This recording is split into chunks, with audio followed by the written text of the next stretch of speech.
service at the Unitarian Universalist Church of Augusta online on Mother's Day.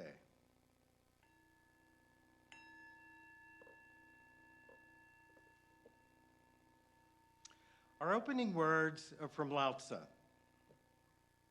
If there is to be peace. If there is to be peace in the world, there must be peace in the nations. If there is to be peace in the nations, there must be peace in the cities. If there is to be peace in the cities, there must be peace between neighbors. And if there is to be peace between neighbors, there must be peace in the home. And if there is to be peace in the home, there must be peace in the heart.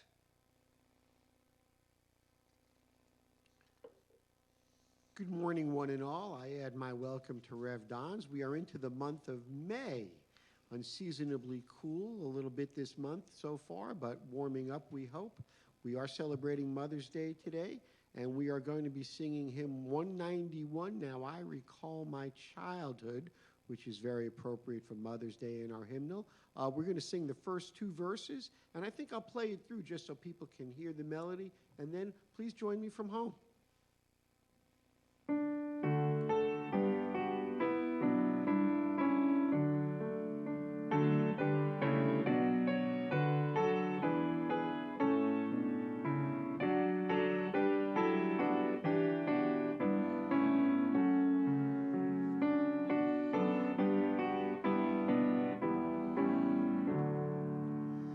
Now I recall my childhood when the sun burst to my bedside with the day's surprise.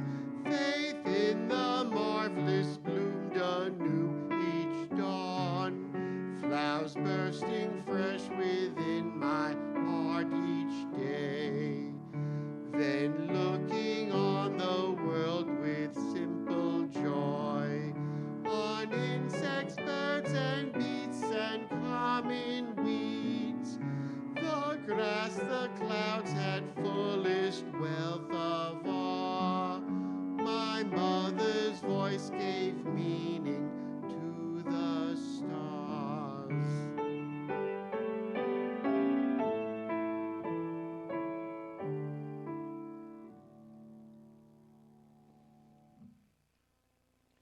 We, the member congregations of the Unitarian Universalist Association, covenant to affirm and promote the goal of world community with peace, liberty, and justice for all.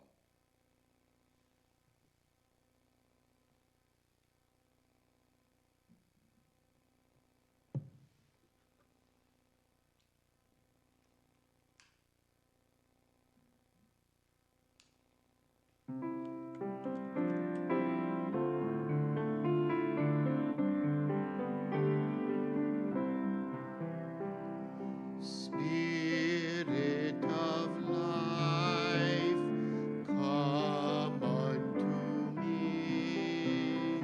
Sing in my heart all the stirrings of compassion. Blow in the wind, rise in the sea, move in the hand, giving life the shape of justice.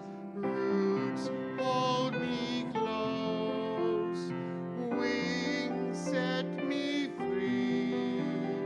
Spirit of life, come to me, come to me.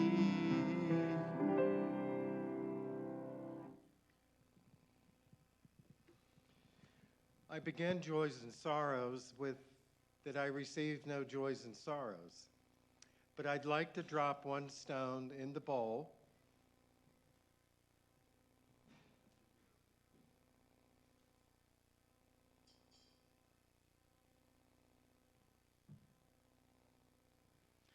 and I dropped that stone in the bowl for all of us.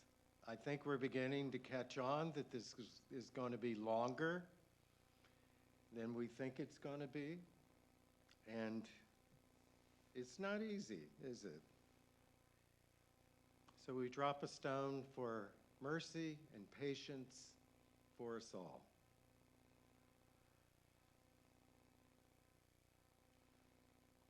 Whatever we can do, great or small, the efforts of all of us are needed to do the good work of this congregation. The offering will now be received online, and on your screen will be the link where you can give if you wish to do so.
Please join me in a moment of meditation, which will be a reading followed by silence.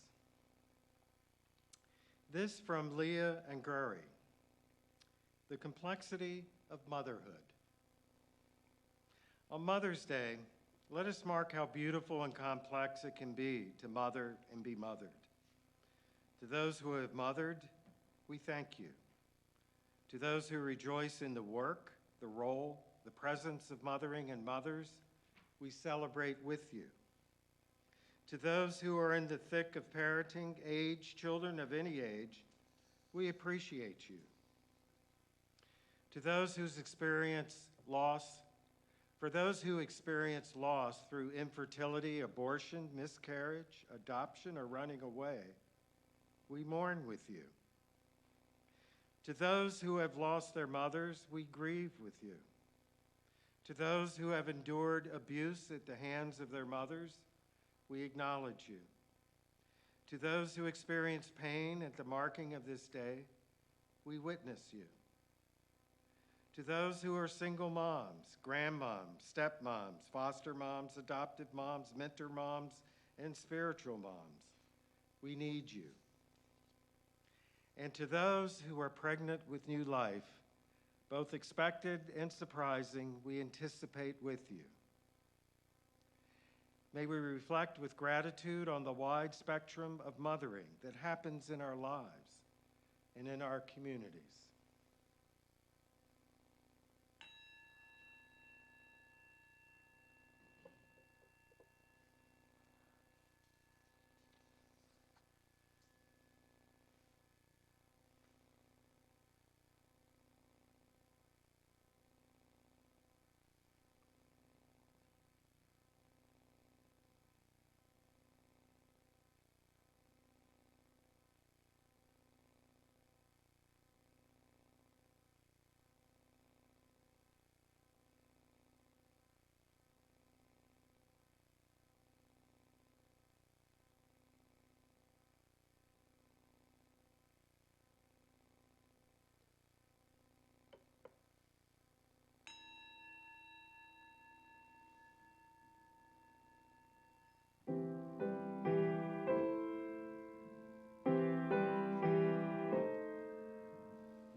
first Mother's Day was unlike any Mother's Day we've ever known.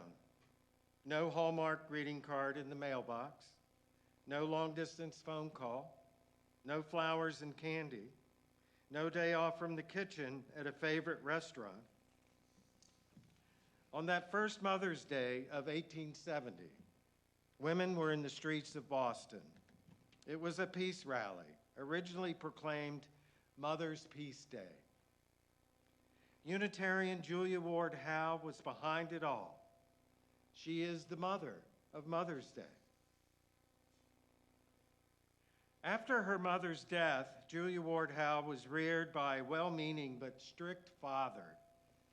He feared his daughter's temperament and imagination, oversensitive to impressions from without. He attempted to guard her from such exciting influences, as quoting him.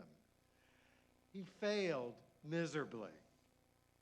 Julia Ward Howe, 1819 to 1910, author, editor, poet, and social reformer. She received national acclaim as the author of the unofficial Union Army song, the Battle Hymn of the Republic. She became the first woman elected to the Academy of Arts and Letters for her work in American history. Editor of the Women's Journal and co-editor of the abolitionist newspaper Commonwealth, she used her writings and lectures to reach the public on issues concerning the women's movement, abolition, prison reform, and international peace. Her poetry has been compiled in several collections. What is the ideal aim of life, she was asked. Her response summarizes her ideals: to learn, to teach, to serve, to enjoy.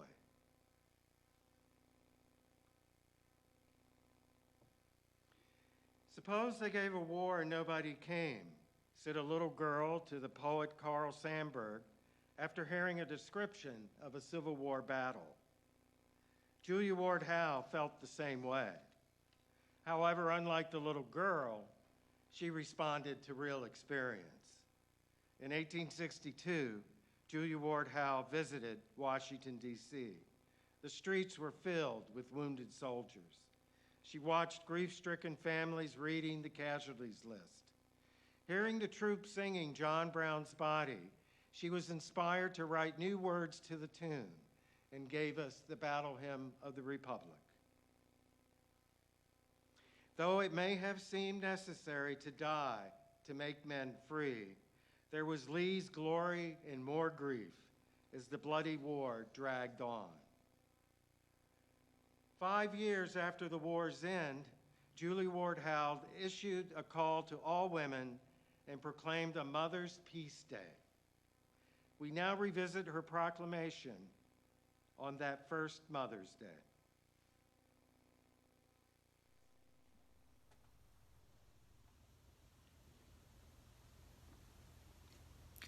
Arise, then, women of this day. Arise, all women who have hearts, whether your baptism be that of water or of fears. Say firmly, we will not have great questions decided by irrelevant agencies. Our husbands shall not come to us, reeking with carnage, for caresses and applause. Our sons shall not be taken from us to unlearn all that we have been able to teach them of charity, mercy, and patience. We women of one country will be too tender of those of another country to allow our sons to be trained to injure theirs. From the bosom of the devastated earth, a voice goes up with our own. It says, disarm, disarm. The sword of murder is not the balance of justice. Blood does not wipe out dishonor, nor violence indicate possession. As men have often forsaken the plow and the anvil at the summons of war, let women now leave all that is left of home for a great and earnest day of council. Let them meet first, as women, to bewail and commemorate the dead. Let them solemnly take counsel with each other as the means whereby the great human family can live in peace, and each bearing after her own time the sacred empress, not of Caesar, but of God.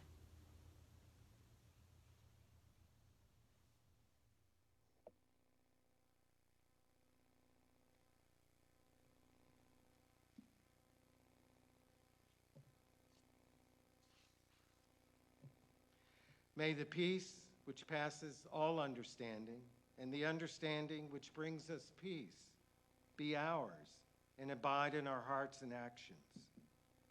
I wish, too, for all mothers on this your day, a Hallmark greeting card in the mailbox, a long-distance phone call, flowers and candy, a day off from the kitchen, ordering takeout from a favorite restaurant. And surely, most of all, lots of love coming your way. Happy Mother's Day, everyone. Our closing hymn is going to lay down my sword and shield. I think most of you know it. Sing along.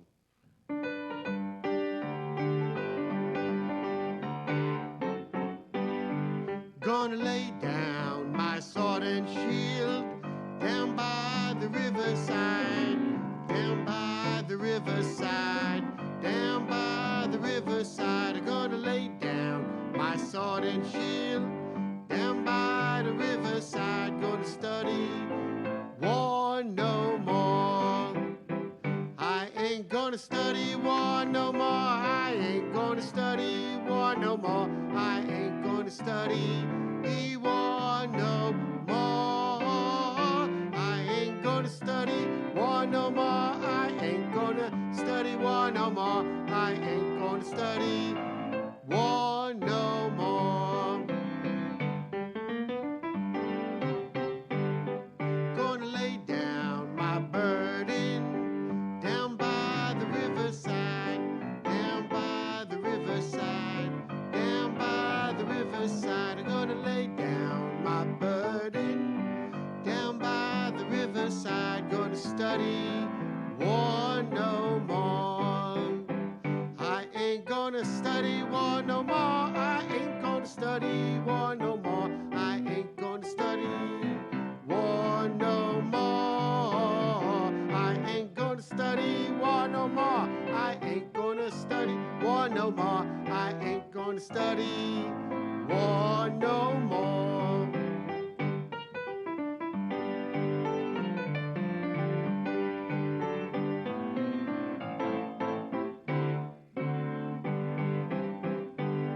We're gonna shake hands around the world, down by the river roam. Everywhere I roam, everywhere I roam. We're gonna shake hands around the world, everywhere I roam. Gonna study war no more. I ain't gonna study war no more. I ain't gonna study war no more. I ain't gonna study war no more. I ain't gonna study war no more. I ain't gonna study war no more. I ain't gonna study war no more.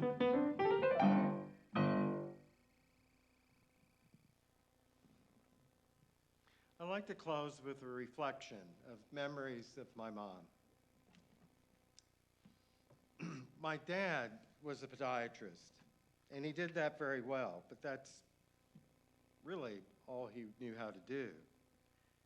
My mother could fix anything. She could actually wire a house, and she did these kinds of things. I grew up watching that. She took care of the house. And of course, I inherited that, and I rewired a house that Jan and I lived in. My mother was a great cook, really good cook. I still use her steak sauce. But that inheritance didn't come to me. I'm not a great cook. My mother would comfort me when I was upset or sad, and I knew that I could go to her. My mother taught me to be real, to say what you mean, and that be the top priority and not what people will think. But say what you mean.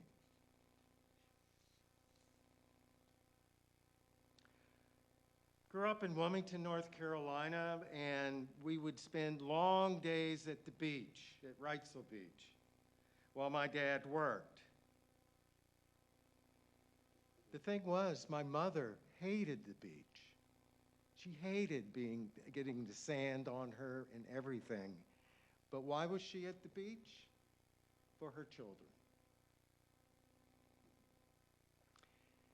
Now, grocery shopping. Of course, you know, I'm 66, so my parents are Depression era. I remember with my mom going grocery shopping for 4 hours, going to every store to get all the deals. And we spend all day looking for the deals. It would drive me crazy. But what did I know? I was a privileged doctor's son. I didn't know what the Depression was. Then comes the Christmas tree. This is when my mom becomes a dictator. She loves Christmas trees, and she also loves to do the lights outdoors. Now, the lights both outdoors and on the tree, only Mom could do. And then when we decorated the rest of the tree, the family, you had to do it her way. And so the tinsel, you had to put it on 2 or 3 at a time. And my father was the first to be fired all the time because he'd just grab a handful and throw it. And she said, "You're gone." But the Christmas tree was always beautiful, and I still have fond memories of those blinking lights outside. And I like to close with her mom, the only grandmother that I knew, Nana. And she was very special to me, and I still have very fond memories. She took me, the unwieldy teenager. We went on a trip through New England and Canada for about 3 weeks, and I'll never forget that. I'm sure you have your own memories of your own mother. And happy Mother's Day, everyone. I hope you have a wonderful day. Thank you, Rev Don, for that great memory of your mom and your family. That was really interesting. I wish I could say I had a Mother's Day piece of music to play, but nothing really comes to mind. But I do have some jazz by Sonny Rollins.